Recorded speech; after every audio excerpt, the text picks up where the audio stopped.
અમદાવાદનું પ્રસિદ્ધ શાહીબાગ કેમ્પ હનુમાન મંદિર આજે જય શ્રી રામ અને જય હનુમાનના નાદથી ગુંજી ઉઠ્યું.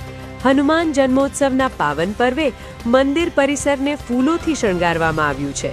વહેલી સવારથી જ અહીં ભક્તોનું ઘોડાપૂર ઉમટ્યું છે અને મોડી રાત સુધી 1 લાખથી વધુ શ્રદ્ધાળુઓ દાદાના દર્શન કરે તેવી શક્યતા છે.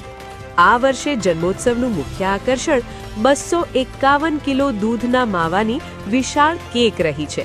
પવનપુત્રના પ્રાગટ્યને વધાવવા માટે 251 કિલોની આ ખાસ કેક કાપીને અનોખી રીતે ઉજવણી કરવામાં આવી.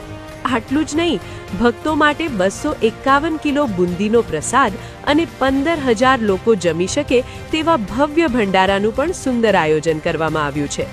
મંદિરના ટ્રસ્ટી સરિતભાઈ ચોકસીના જણાવ્યા અનુસાર ભક્તો માટે દર્શનનો સમય રાત્રે 12:15 વાગ્યા સુધી લંબાવવામાં આવ્યો છે. દિવસભર સુંદરકાંડના પાઠ, મારુતિ યજ્ઞ અને ધજાપૂજન જેવા ધાર્મિક કાર્યક્રમોથી વાતાવરણ ભક્તિમય બની ગયું છે.